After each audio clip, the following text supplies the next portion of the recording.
Hello again, Kate Brown Pernia for Why Not a Hat. Today I want to share with you one of my favorite hat patterns. I developed this pattern back in the early 2000s after my friend Marie and I were browsing through Neiman Marcus and spotted a hat that we liked. It was a black velvet number, and I thought, I could probably draft a pattern to look similar to that, and so I went home and got to it. So today I'm going to show you how you can invent a hat pattern for yourself. This style I call Marie, after my friend Marie, who I was with that day. It's a hat I call my favorite because I wear it a lot of times. I walk my dog twice a day, and I always wear a hat when I do. When I travel to Europe, I take 4 or 5 hats with me, and this style is the prominent one because I can actually roll it up in my suitcase and pull it out, flop it out, and it's ready to wear.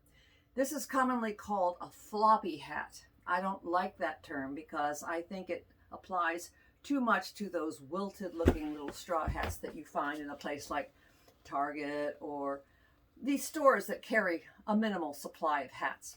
I'm going to show you how you can broaden your horizons with this style, or a style similar that you will come up with after seeing this video. I have probably a dozen of these, and I want to show you a few others. This one is the same style, but it has a totally different look because it's made from an IKEA fabric, a home dec fabric. But isn't that fun? Let's see, here's another one. This is another home dec fabric, probably from the back of the Joann's store. I use home dec fabrics a lot because they have a good substantial weight to them. They're usually cotton or a cotton poly blend, but usually I go with 100% cotton because I don't like my head to get hot. And here, let me take this one off and put this one on for you because this is one of my favorites. I even made a handbag to go with this one. But isn't this a fun fabric? And my little lizard just makes it that much more fun. But let me show you. To travel with this hat, all you do is you flatten it out, roll the crown down, and then just roll it. Roll it up like that. Stick it in your suitcase. When you get there, you just pop it out, put it on your head, and shape the brim any way you like. So let's get started on how you can have a hat like this. I'm going to take it off now and get to work. I also wanted to show you my drafting table. This is an item that I developed as soon as I got into my attic working space here. What this is a group of 6 plastic storage bins that open out as drawers, and I keep fabric in those. Then it has a piece of thin plywood, and then a piece of what's called homosote, which is like a paper board that's used to create walls like this when you're building a room. I covered this piece of homosote that's cut to fit the same size as the plywood and covered it with a quilted fabric. You can cover it with almost any kind of cotton fabric that you like. But what's great about this is I can stick push pins in it. Doesn't hurt it at all. I can also iron on it if I need to. So this is a great way to set up a work table for crafting like this sort of thing. So let me talk a little bit about the hat, the Marie hat. I will just give you the stats for the crown, which is pretty simple. It's simply a circle and a long oblong for the side band that goes like this. Now, I have a large head. I'm a 23-inch head, and I'm what's called a long oval. But and this is in my head size, but you can make adjustments depending on what your head measurement is. And I will review with you in a minute how to measure your head. But just so that you know, this band is 24 3/4 inches long and 5 inches wide.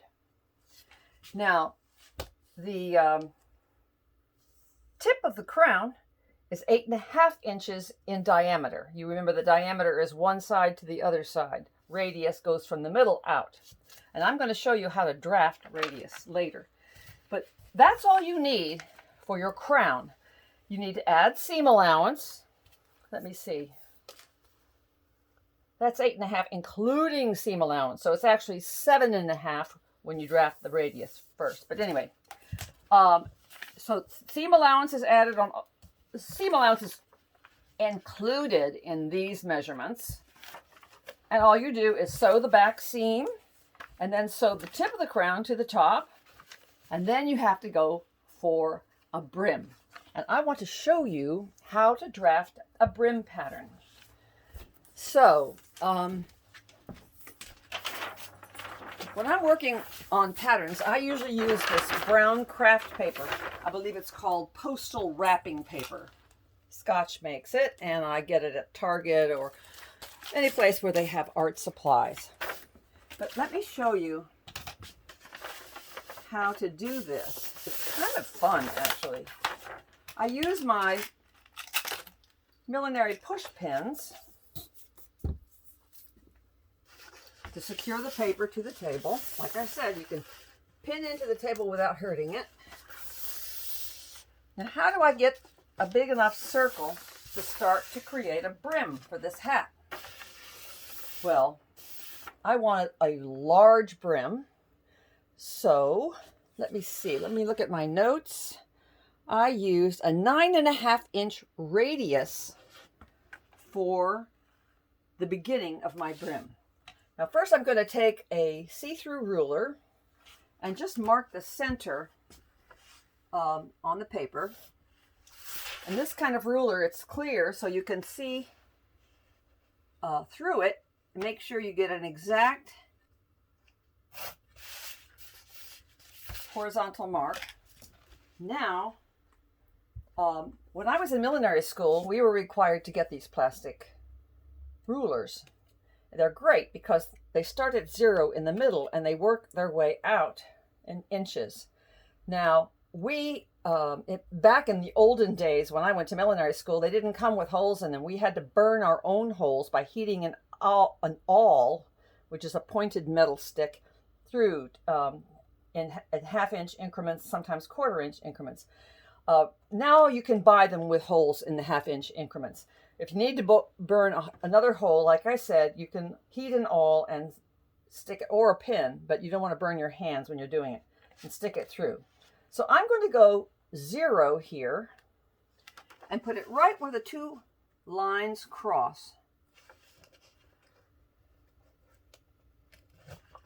So that would be the center of my circle. 1, 2, 3, 4, 5, 6, 7, 8.5 is as far as this thing will go. And I want a 9.5-inch radius. So what to do? Well, here's a little trick. I took a measuring tape and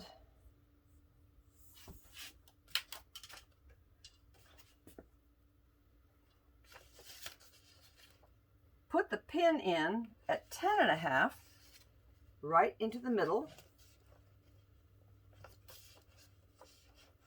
because I'm going to stick a hole at the 1-inch mark, so I'll have 9.5 inches. Let me see. I thought I already had a hole in this, but I guess I don't. Let me get a sharp pencil.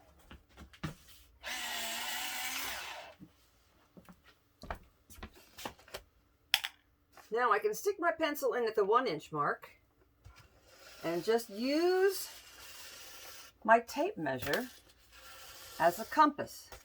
Pretty cool, huh? You want to make sure that you hold it flat. I didn't get it flat there, so here you have a nice circle to start with. Now, the next step is to cut out your circle, and don't use your good fabric scissors. You want a pair of scissors that are dedicated to working with things like brown paper, because it will dull your good fabric scissors in no time at all. I'm just cutting out my circle. This is a fun process because you can create all kinds of shapes of brims with this technique. We're just doing a particular one today, but you can go crazy with it. It's a lot of fun.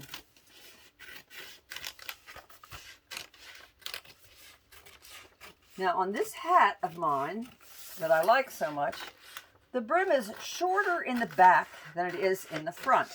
I like a dramatic sweep in the front, but if you have a very large brim in the back, it'll hit the collar of your coat or your jacket or whatever you're wearing and knock the hat off of your head.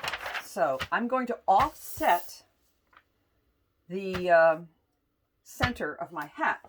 Now, in order to make the opening so that you can put the crown on the hat, you need a head size plate. Now you can buy these from millinery suppliers or block makers. I got mine from Judith M. when I bought my balsa head block also, which I'll show you in a minute. As I said, I have a long oval head, and so I made an adjustment to make my head size plate a little bit longer this way and a little shorter this way. So I did a cardboard one, as you can see. It's slightly off. So you can customize these things to fit your head. But in this case, I'm just going to use the standard.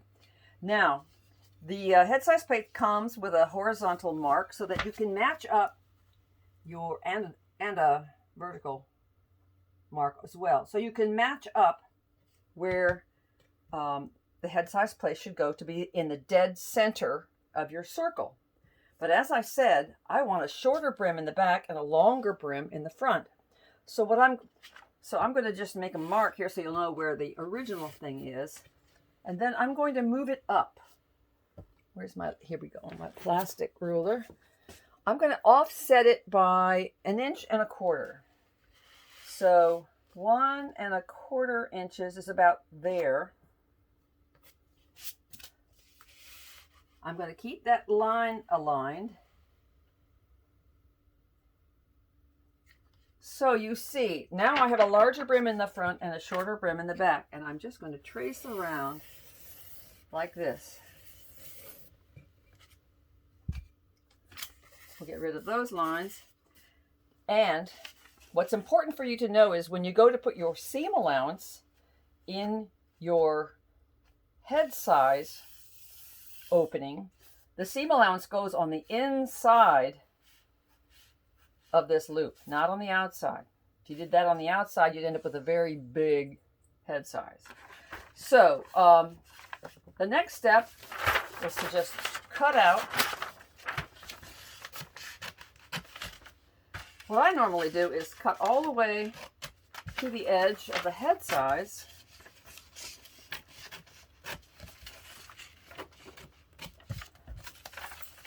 Because I'm going to put this on a head block so I can play around with the shape. And I'll show you how that works.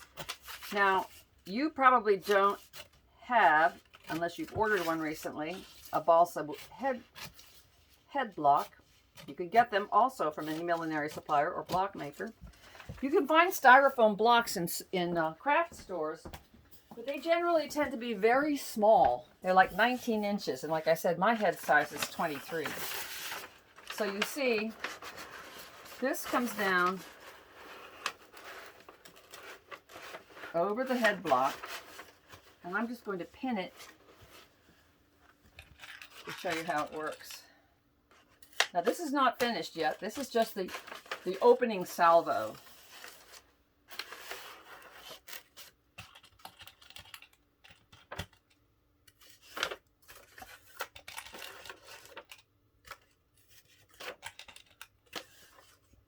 But this is how you go about, well, I think I need another slash here.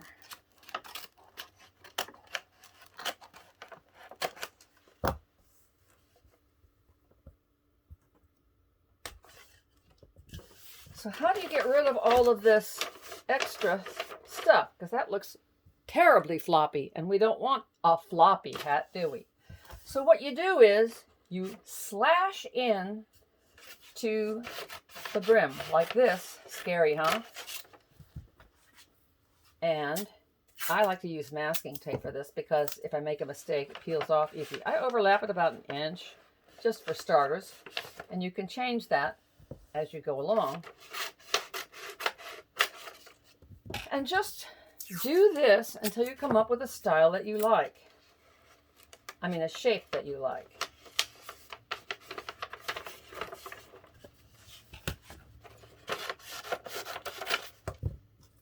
I'm not going to spend a whole lot of time doing this because we'll run out of video space, but you get the idea. You can play around until you get a shape you like that will turn up into the hat you like. I'm going to show you one that's already done so we can move ahead. Now,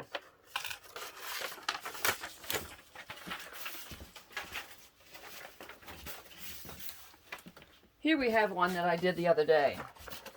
As you can see, I've overlapped about an inch in 1, 2, 3, 4, 5, 6 different places. And I cut out the seam allowance, cut out the center to the seam allowance, but I slashed the seam allowance to the head size line just so that I could fit it on the head properly. Like this.